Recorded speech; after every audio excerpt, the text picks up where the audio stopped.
Welcome to another edition of the Davison Igbinosun Show, presented by the College Corner. I'm Neil McCready. Davison Igbinosun here with us as well. Ole Miss cornerback off to a great start on his college career to the 2022 season. We'll talk about all of those things and more in just a minute. First, I want to tell you we are brought to you each and every week by the College Corner. It's your one-stop Rebel Shop, 2 locations in the Jackson area in Ridgeland. It's next to Fleet Feet. In Flowood, it's next to Half Shell. If you don't live in Jackson, it's okay. You can go to collegecornerstore.com. Plus, you can find them on Facebook and Instagram. Great selection at collegecornerstore.com as we get closer and closer, as crazy as it sounds, to the holiday season, and you start looking for that gift for the Ole Miss fan in your life, the Mississippi State fan in your life. They've got LSU, other gear as well for those fans in your life. Keep in mind the collegecornerstore.com can make your holiday shopping much easier. Also, if you're tailgating in Oxford or if you're home gating with friends and family, the College Corner has you covered for game day. They have the largest selection of Rebel gear in central Mississippi. Davison, how are you? I'm good, Neil. How are you? Man, I'm good. Appreciate you taking some time. So I want to start here because I think people sometimes just don't realize the amount of time that you guys spend getting ready for a game, getting through practice, and then you also are students. You've got classes and that kind of thing. How much did going through a spring when you weren't, I know you had football going on, you had the fifth quarter and you had spring football and all that stuff, but you weren't getting ready for games each week.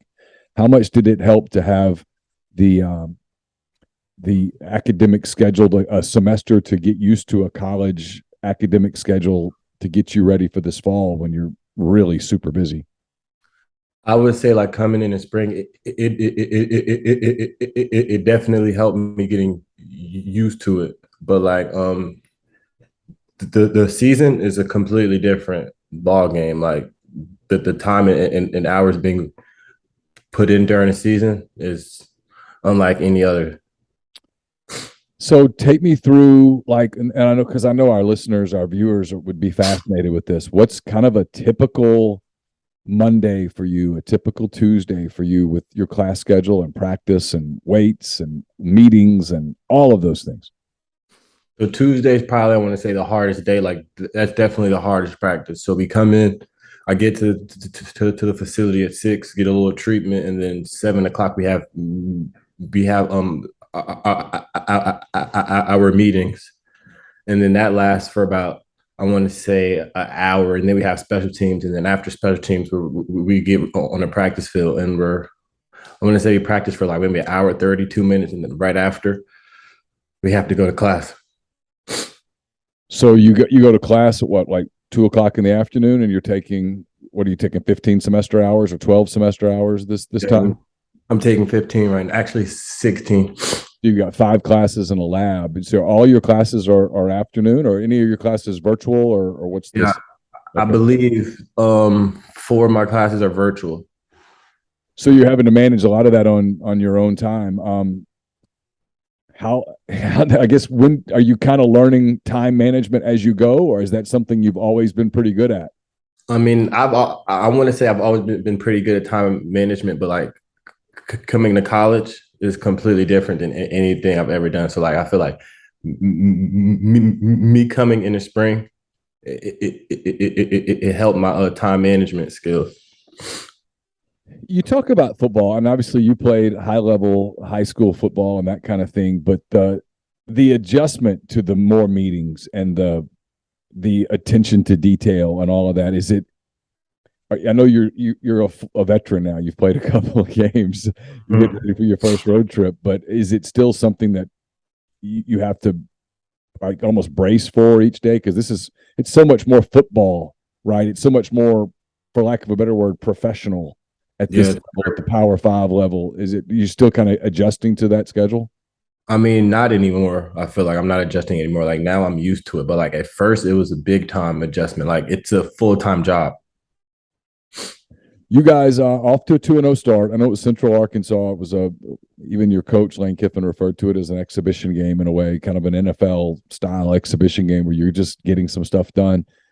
I was talking to Troy Brown earlier in the week. He was saying he just feels like you guys defensively are really gelling, coming together, kind of learning how to really play with each other. There's a lot of new faces, transfer portal guys like you who were playing high school ball a year ago.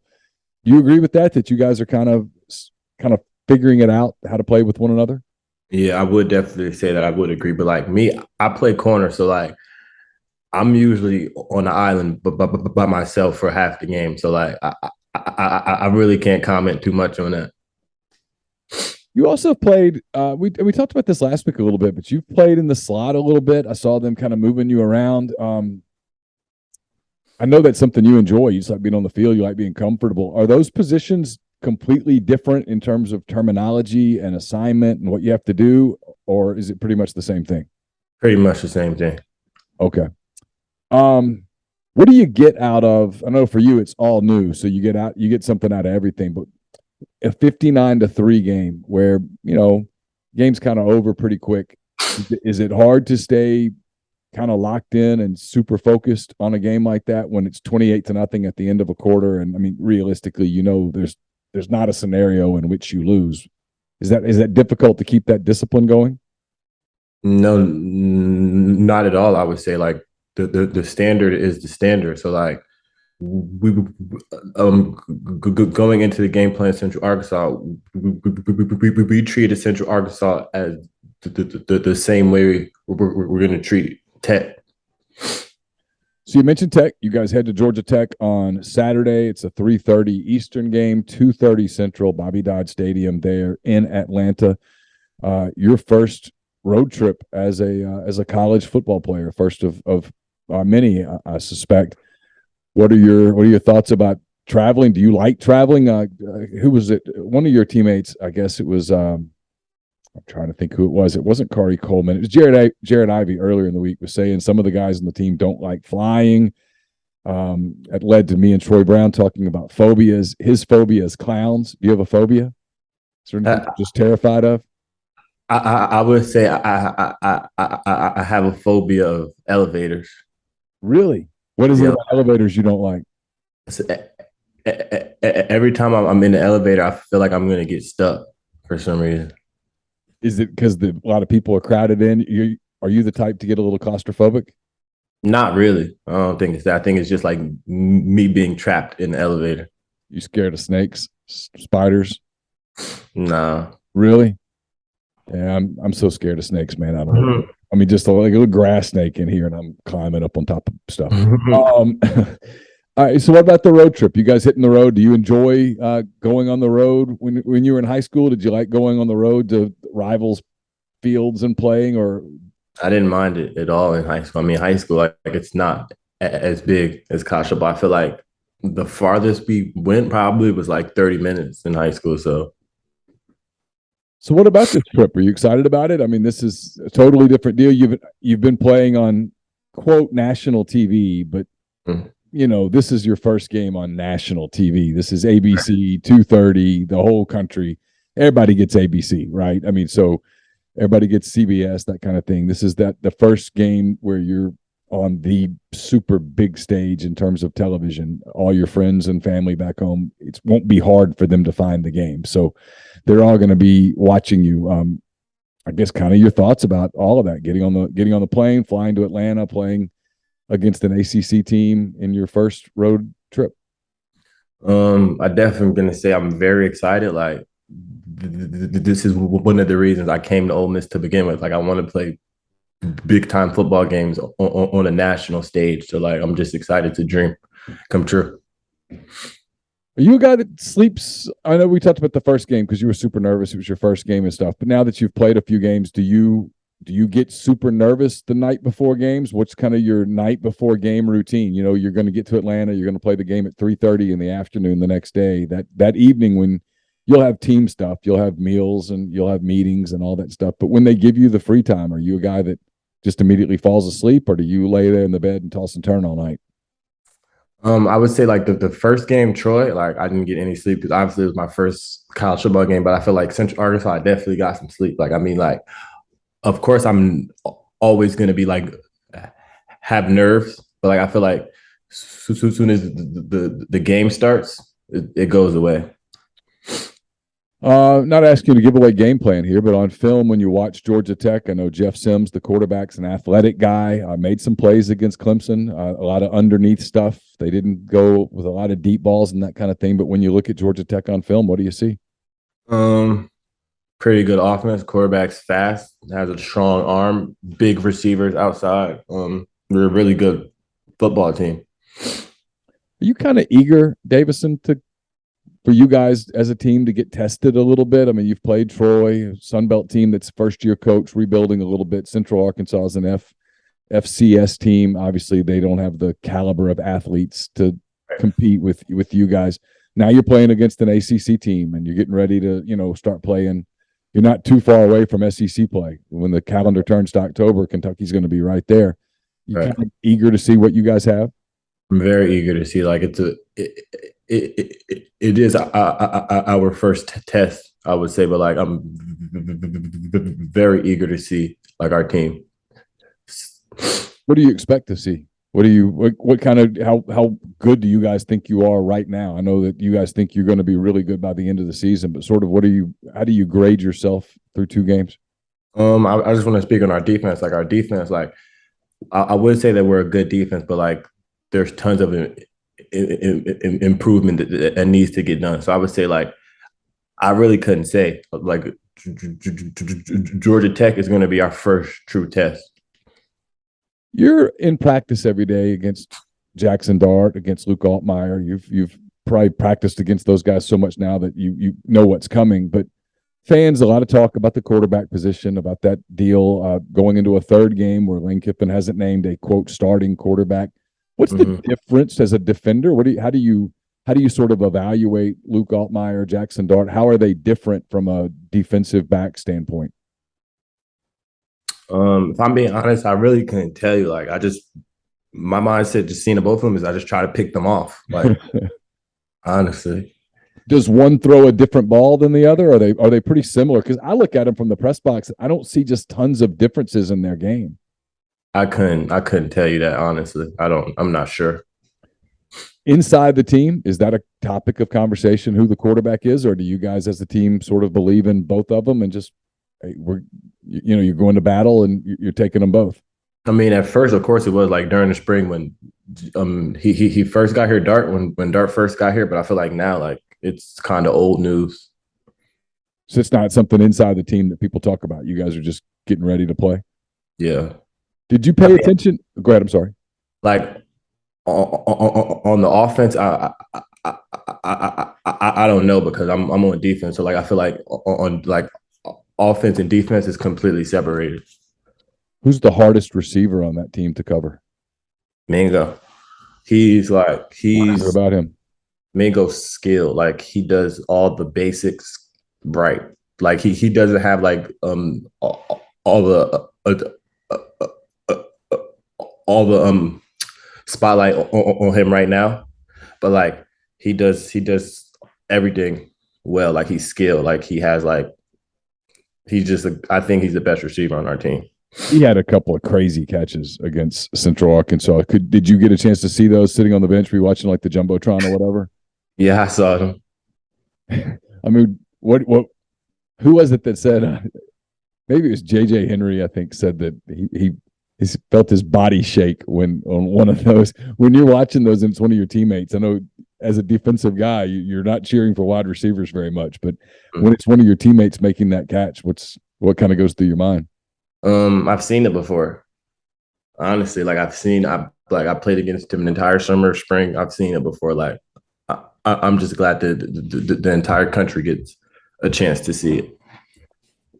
Did you on Saturday, were you aware of some of the upsets that had happened around the country when you took the field? Marshall beating Notre Dame, Appalachian State was beating Texas A&M. Right. Obviously, Texas had come as close to beating Alabama as you can without doing it.